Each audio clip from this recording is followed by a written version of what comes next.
Hello students, अभी तक मैंने यूनिट बी जी जी 171 ब्लॉक 1 की 3 यूनिट में अपलोड कर चुकी हूँ। ये मेरा 4 यूनिट है और इससे आपको एग्ज़ाम में काफ़ी हेल्प मिलेगी।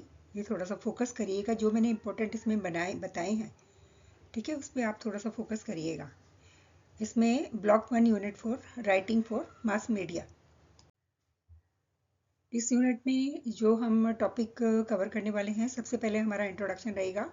सेकंड जो टॉपिक रहेगा वो writing for print, writing for broadcast, writing for television, writing for the web and important topics और समरी रीड करना। मैं बार बार इसी यूनिट में यही बार बार बोल रही हूँ कि आपको ये इसमें फोकस करना ज़रूरी है।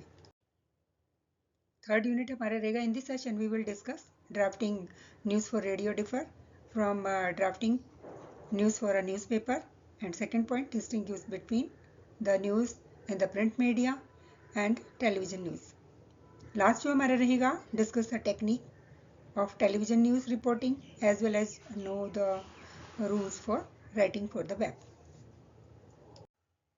स्टूडेंट से इम्पोर्टेंट है writing for the print.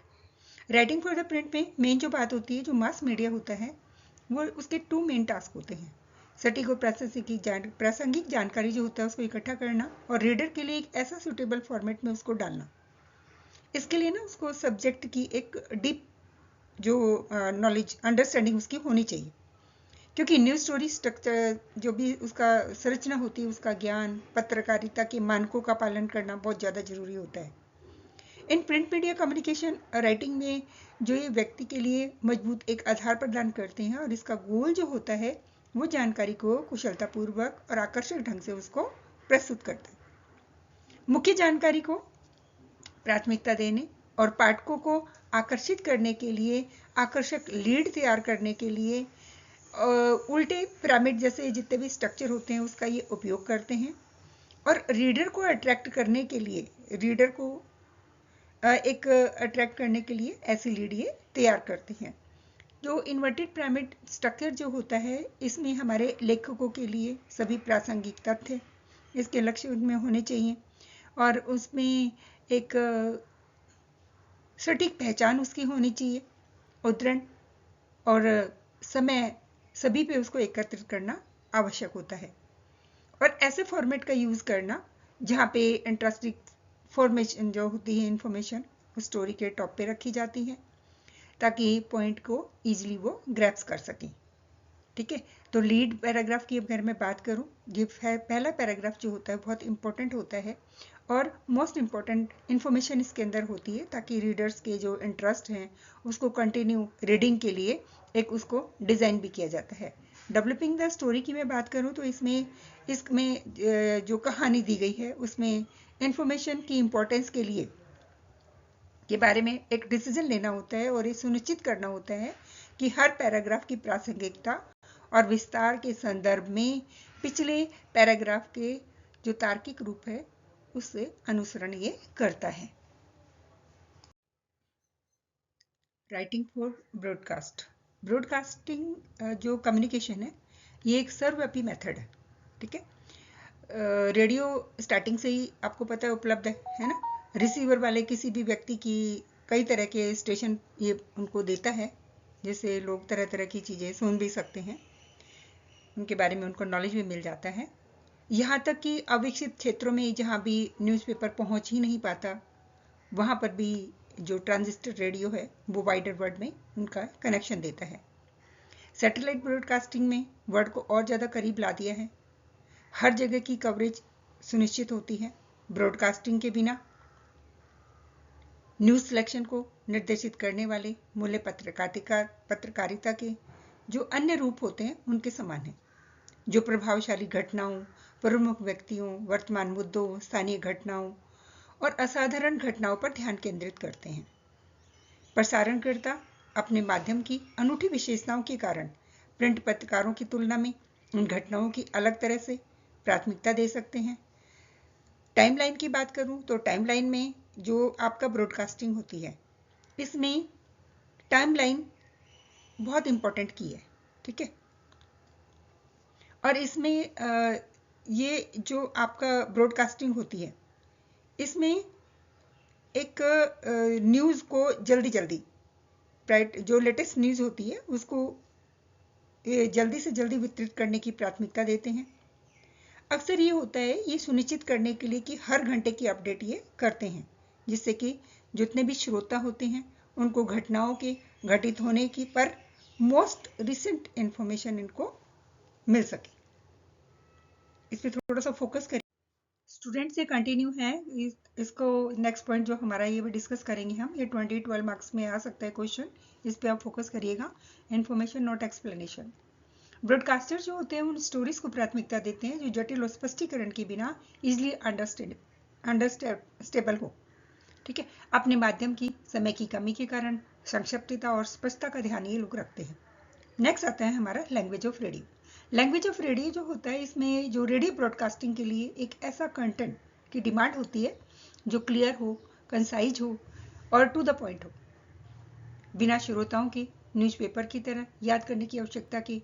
Broadcasting time जो होता है उसमें केवल लगभग 100 वर्ड पर मिनट के साथ समाचार महत्वपूर्ण होना चाहिए। आसानी से समझ में आने वाली जितनी भी भाषा होती है उसके संक्षिप्त रूप में उसको प्रस्तुत किया जाना चाहिए।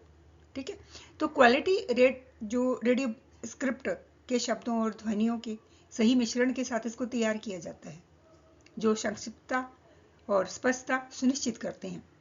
जोर देने के लिए मेन पॉइंट की पुनरावृत्ति स्वीकार्य होती है, लेकिन भराव सामग्री से बचना चाहिए। उपयोग की जाने वाली जितनी भी भाषा है सरल और परिचित होनी चाहिए, जटिल शब्दों से इसे बचना चाहिए। नेक्स्ट आता है हमारा enliven the script and commentary. Script commentary की बात करें, इसमें इसको बेहतर बनाने के लिए, विषाद कल्पना बनाने के लिए, दर्शकों का ध्यान खींचने के लिए समय जो एक स्मृत शब्दावली होती है उसका यूज करना। और goal is to present content जो अधिक अट्रैक्टिव हो, समझाने में आसान हो, जटिल विषयों को स्पष्ट और मनोरंजक बना सके। किसी प्रसारण की सफलता श्रोताओं को सूचनापूर्ण शब्दों और गतिशील प्रस्तुति के से मोहित करने की क्षमता पर ये डिपेंड करती है। Next point, be completely natural. Radio script और कमेंट्री के ऐसी भाषा का उपयोग करना महत्वपूर्ण है जो बातचीत और स्वाभाविक लगे। यदि राइटिंग बहुत फॉर्मल लगती है तो इसे ऑब्जर्व करने की नीड है। दूसरों से मिलने वाला फीडबैक स्क्रिप्ट की क्वालिटी को इम्प्रूव करने में हेल्प करता है। जो ब्रॉडकास्टर्स होती हैं उनकी लैंग्वेज सिंपल और इजीली समझ में आने वाली होनी चाहिए, जिससे जीवंत और भरोसेमंद वाक्यांशों के माध्यम से श्रोताओं को एंगेज करने की पावर उनमें होती है। नेक्स्ट पॉइंट आता है हमारा कीप क्लच आउट। इसमें आपका जो रेडियो होते हैं, रेडियो पत्रकारिता से एक प्रासंगिकता महत्वपूर्ण है। क्लिच से हमें बचना चाहिए और स्वाभाविक रूप से बोले जैसे आपका कन्वर्सेशन हो रही हो। ठीक है, और यह जानना कि कब बोलना है और कब चुप रहना है उतना ही महत्वपूर्ण है जितना कि कमेंट्री। नेक्स्ट पॉइंट आता है हमारा keep on looking for the need of the market. इसमें नीड ऑफ द मार्केट यहाँ पे याद रखना बहुत अच्छा होता है, क्योंकि ब्रॉडकास्टिंग बहुत अनिवार्य रूप से एक फैमिली अफेयर है और good taste is what matter. तो यही मुख्य रूप से मानदंड हमारा होना चाहिए। राइटर्स की स्क्रिप्ट सिंपल और लिसनर्स के दिमाग के मौखिक छवियों की बजाय ये दृश्य ध्वनियों, हमें ऐसी दृश्य ध्वनियाँ बनानी चाहिए। ठीक है, नेक्स्ट पॉइंट आता है रिमेंबर।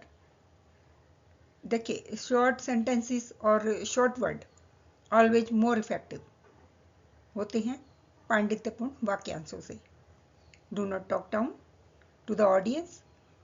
लाइव कमेंट्री जैसे बोलचाल वाले कार्यक्रमों में लिसनर्स जो होते हैं उनको ठेस पहुंचाने वाली किसी भी टिप्पणी से हमें बचना बहुत जरूरी होता है। पेशेवर जो आपका रवैया होता है या सम्मान बनाए रखने के लिए बिना किसी हीनता के मामले को समझाए, लिसनर्स के साथ वैसा ही व्यवहार हो जैसा कि वे अपने ध्यान के लिए हकदार होते हैं, जैसे आप किसी फ्रेंड के साथ करते हैं, बिना किसी के ज़्यादा फैमिलियर हुए। इसलिए हमें प्रभावशाली, आत्मविश्वासी और गरिमापूर्ण तरीके से बोलना चाहिए ताकि श्रोताओं को लगे कि उन्हें वैल्यू दी जा रही है, उनकी रिस्पेक्ट की जा रही है। ठीक है, तो इस क्वेश्चन पे थोड़ा सा ध्यान दीजिएगा। राइटिंग फॉर द वेब, ये आपका 6 या 12 मार्क्स में क्वेश्चन आ सकता है। तो इसमें आपका जो इंटरनेट, वर्ल्ड वाइड वेब तेजी से एक विशाल कम्युनिकेशन नेटवर्क में इन्वॉल्व हो गए हैं, जो कनेक्शन और एम्प्लॉयमेंट को नई नई अपॉर्चुनिटीज़ देते हैं, क्योंकि वेब के लिए राइटिंग एक पारंपरिक मीडिया के साथ आम सिद्धांतों को साझा करता है, जैसे कि ऑडियंस की अवेयरनेस हो गई, सब्जेक्ट एक्सपर्टीज हो गई, समय सीमा को पूरा करना और क्लियर लैंग्वेज को यूज़ करना। ठीक है, हालांकि वेब की जो समतावादी प्रकृति, इसका अर्थ होता है कि राइटिंग जो रूल्स होते हैं वो कम तय होते हैं। वेब के लिए आदित्य हाइपरटेक्स्ट राइटिंग है जो गैर रेखीय है और पाठकों की जो गैर अनुक्रमक तरीके से पाठ को एक नेविगेट करने की परमिशन देता है। तो जो राइटर्स के लिए नई चुनौतियां और संभावनाएं भी प्रस्तुत करता है। नेक्स्ट पॉइंट आता है हमारा वेब राइटिंग स्किल्स। इसकी इंफॉर्मेशन को सही ब्लॉकों में विभाजित करने की आवश्यकता होती है, जो सामान्य से विशेष तक पदानुक्रम बनाते हैं, क्योंकि राइटर को नेविगेट करने योग्य लिंक बनाने और संरक्षित करने चाहिए। ठीक है, सारांश बनाने की में महारत उसको हासिल करनी चाहिए। वेब ग्राफिक के साथ साथ टेक्स्ट को भी कंबाइन करता है ये, और विजुअल अपील पर भी जोर देता है। अच्छा लिखना एक ऐसा कौशल होता है जो डिसिप्लिन और प्रैक्टिस की डिमांड करता है। इम्प्रूव करने के लिए किसी को भी व्यापक रूप से बढ़ना चाहिए और रेगुलरली उसको लिखना चाहिए, क्योंकि अच्छा लेखन एक रिवॉर्डिंग प्रोसेस है। स्टूडेंट, इसमें मैंने इंपॉर्टेंट टॉपिक डाले हैं, राइटिंग फॉर ब्रॉडकास्ट जैसे कि मैंने बताया भी है, और राइटिंग फॉर द वेब। थोड़ा सा इस पर बहुत ज़्यादा फोकस करिएगा, क्योंकि ये जनरली इसमें से क्वेश्चन आ जाता है। स्टूडेंट, इस सेशन में जो हमने डिस्कस किया, प्रिंट और वेब रेडियो, टीवी प्लेटफॉर्म पर प्रभावी संचार विशिष्ट शैलीगत नियमों के पालन पर निर्भर करता है, और इसमें रेडियो के लिए संक्षिप्तता और स्पष्टता, और टीवी के लिए एक्टिव वॉइस और प्रेजेंट टेंस, और प्रिंट और वेब कंटेंट के लिए रिसर्च और प्रेजेंटेशन बहुत ज़रूरी होती है। ये समरी आपको थोड़ा सा इससे एक्सप्लेन हो जाएगा और इससे आपको पता। स्टूडेंट्स, मैंने ब्लॉक 1 की सारी वीडियोस लिंक पे शेयर कर दी हैं। हो सकता है आपको इसका बेनिफिट मिले इग्नू एग्ज़ाम के लिए, और आप ज़्यादा से ज़्यादा इसको लाइक कीजिए, सब्सक्राइब कीजिए, ताकि मैं और भी सब्जेक्ट की वीडियो आपके लिए बना सकूं। Thank you.